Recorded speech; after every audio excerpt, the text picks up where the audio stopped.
Friends, welcome to Biology Made Easy. Today in this video, we'll discuss the tissue system. What is this tissue system? We have discussed the different types of tissues, meristematic tissue, permanent tissue. Again, the permanent tissue divided into simple permanent, complex permanent. Simple permanent is again maybe parenchyma, collenchyma, sclerenchyma, and the complex tissue may be xylem or phloem. But how these different types of tissues are organized in the plant body, that is known as tissue system, their organization. All the different types of tissues, they are organized in the plant body in a specific manner.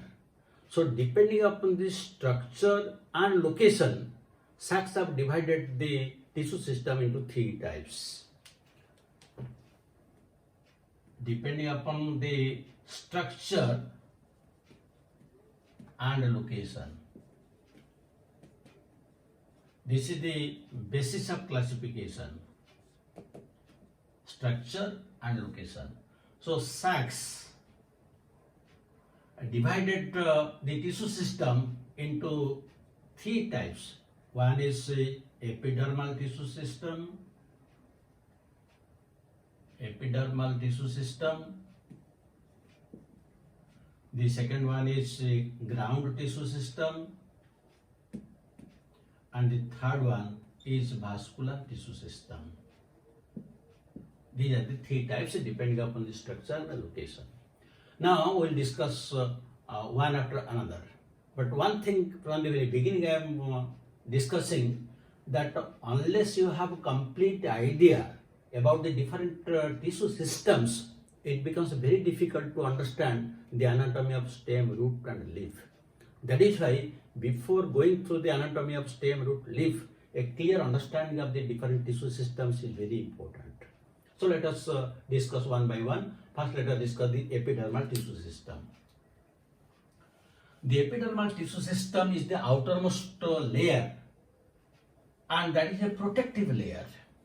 So this epidermal tissue system usually consists of epidermis and whatever is present in the epidermis like stomata, hairs, all these things, they are included under this epidermal tissue system. Now if you will draw diagrammatically, then this is the outermost layer and it consists of a single row of cells. This is known as epidermis. So the epidermis consists of a single row of cells without intercellular spaces. That means the epidermis consists of a single layer. In the cells there is a less cytoplasm and a large vacuole, no intercellular space, and no chloroplast. No chloroplast, only leucoplast present. Only leucoplast present. The chloroplast will be present only some specific type of cells, guard cells, that we will discuss. Otherwise, normally in the epidermal cells they are not present. The main function of this epidermis is to give protection. So how it will give protection? The outermost layer of this epidermis is covered by a thick layer of cuticle. This is known as cuticle. And since cuticle is a fatty substance, it protects the plant from loss of water. That means there will be no evaporation of water. So that is the main function of this epidermis. Now this epidermis is again different, slightly different in case of stem, root and the leaves. In case of roots, the epidermis is known as epiblema. In case of roots, it is known as epiblema. And in that case, some hair-like structures come out. And these are known as root hairs. And the main function of root hairs is absorption of water. But in case of stems, there will be some hair-like structures known as trichomes. And these trichomes may be again unicellular or multicellular. Suppose here one hair comes out, it may be multicellular or it may be unicellular, but this is known as trichome. Trichome in case of stem, but it is known as root hair in case of the epiderma. So this trichome may be unicellular or it may be multicellular, and the example of unicellular trichome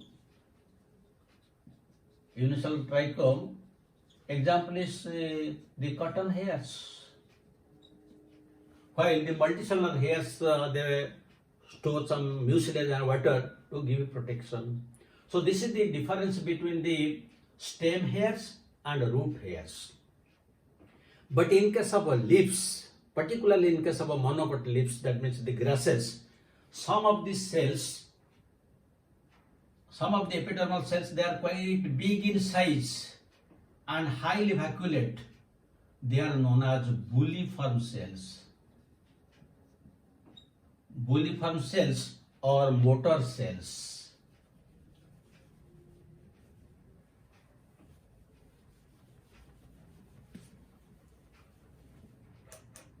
These are known as bulliform cells or motor cells. They are present only in the upper epidermis of some of the grasses, and their main function is again protection.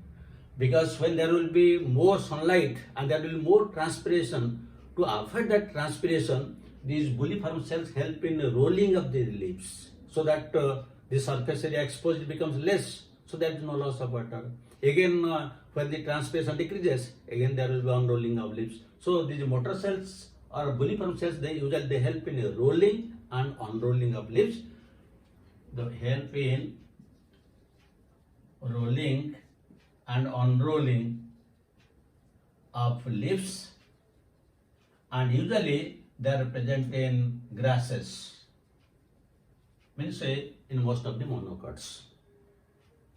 In addition to all these things, particularly again in leaves, this epidermis is not continuous. It is interrupted by several pore-like structures known as stomata. So the epidermis is ruptured by surrounded by stomata. The stomatal structure is again different in case of dicot leaves and monocot leaves. In case of dicot, usually the guard cells are kidney shaped, while here they are dumbbell shaped. That means the structure of this guard cells are like this. They are kidney shaped or bean shaped, but here their structure is dumbbell shaped.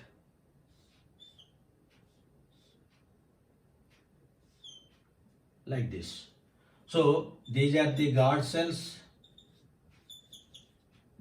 This is the stomatal aperture.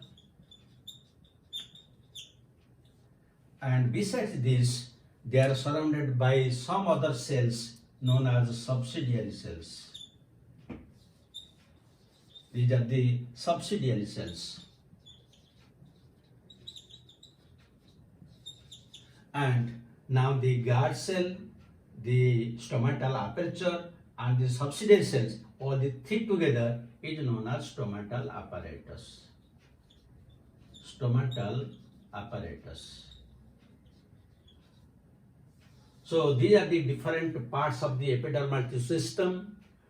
In case of stem, there are trichomes. In case of roots, there are root hairs. In case of leaves, there are stomata, and the structure of stomata differs in case of dicot leaves and monocot leaves. And also in case of monocot leaves, there are some bulliform cells. And in case of leaves, there is a layer of a cuticle which prevents loss of water. So these are the different parts of the epidermal tissue system, and its main function is to provide protection to the plant body. Now let us discuss the second one. The second one is the ground tissue system. The ground tissue system it includes all the parts of the cell below the epidermis except the vascular tissues. That means inner to this epidermis, whatever is present except the vascular tissues, all other are coming under the ground tissue system. That means the ground tissue system mainly forms the bulk of the plant body, and there are several layers. So the ground tissue system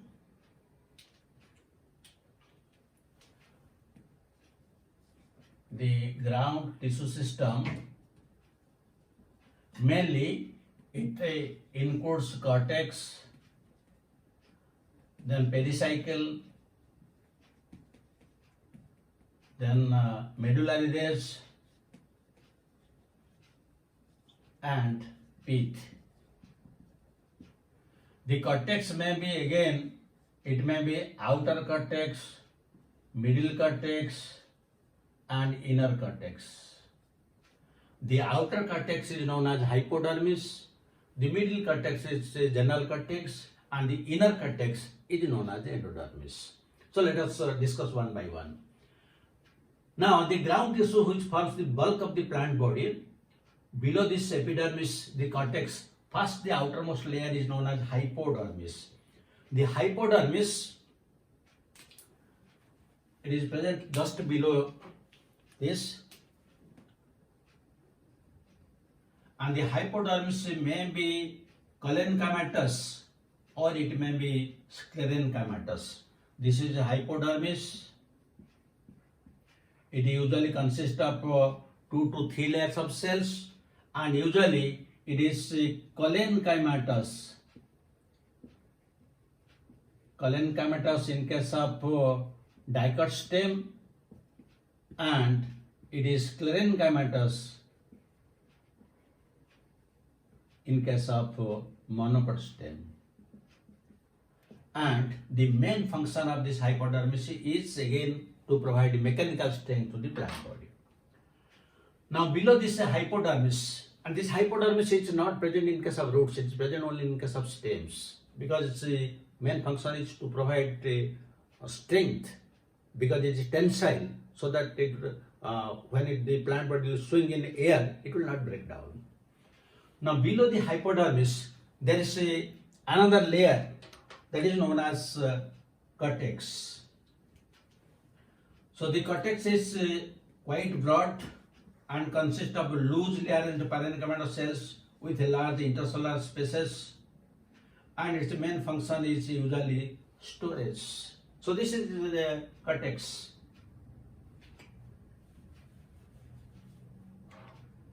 This is the cortex.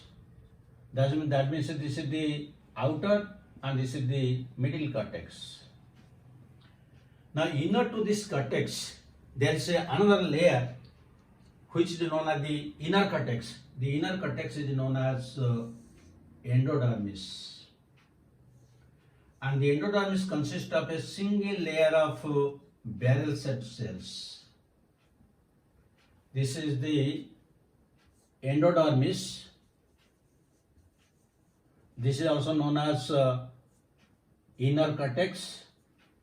The endodermis in case of stem and root is different. In case of stem, the main function of the endodermis is only to store starch.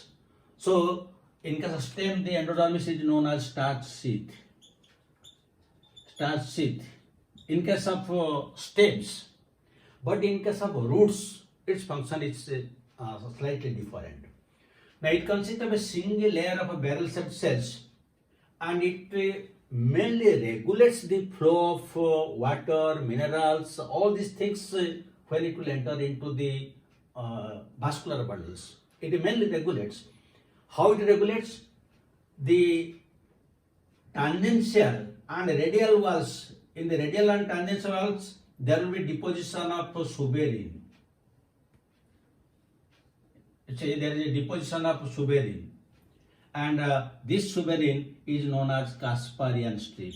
Casparian strip, after the name of the scientist Caspari. So it is made up of suberin. So when substances will come from outside to the vascular bundles, it will not allow them to go inside. But some cells, they don't have the casparian strip. They are known as passage cells. Passage cell. So only through the passage cell substances will move so that they will reach the xylem. So this the function of this endodermis is very important because it regulates the exchange of materials between the outer part and the inner part, that is the vascular tissue system. So the hypodermis is the outer cortex, this is the middle cortex, and endodermis is the innermost cortex, which may be known as starch in case of stem and endodermis in case of roots. Now below this endodermis, the next layer is pericycle. So the pericycle, usually the pericycle may be several layered, 4 to 5 layered, or it may be even single layered. In case of roots, it is usually single layered, or in case of stem, it may be multi-layered, and it may be parenchymatous or it may be sclerenchymatous. So there will be several patches.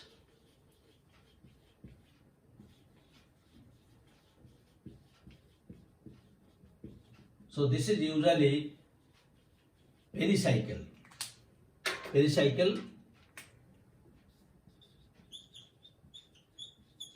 and usually all the tissues inner to endodermis, that means pericycle is a part, is known as stele.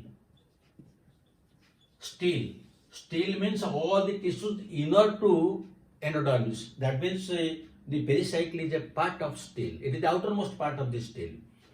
Now below this pericycle, which may be parenchymatous, may be sclerenchymatous, may be single layered, may be multiple layered, but it is always present below the endodermis. Now below this pericycle, there will be medullary rays, pith, and vascular bundles. But how they are present, you see. Suppose this is a diagram of dicot stem, then in that case,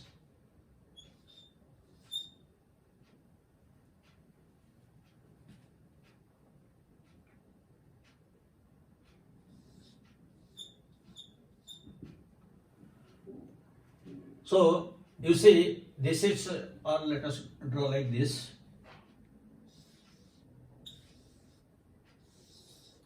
These are the vascular bundles. This is xylem, and this is phloem. Now the tissues in between these vascular bundles is known as medullary rays. And the medullary rays are usually parenchymatous. Parenchymatous.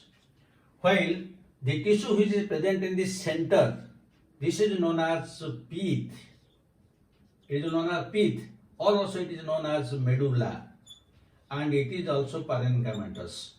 So this is pith, the medulla, the pericycle, and the inner, middle, and outer cortex. They are all coming under the ground tissue system, which forms mainly the bulk of the plant body. So these are the different parts of the ground tissue system, and the different parts have different functions. It may be storage, or it may be, as in case of endodermis, it regulates the exchange of materials, and the function of pericycle is also to provide strength. And the pericycle during secondary growth, it also gives rise to the cambium in case of roots. And from this pericycle also even the lateral roots come out. We will discuss the detail when we will discuss the secondary growth. But the pericycle has so other functions because it gives rise to phellogen or core cambium. It gives rise to lateral roots. Now the third tissue system is the vascular tissue system, which includes these vascular bundles. These are the vascular bundles. So what is the structure of the vascular bundles? Now we have to discuss in detail.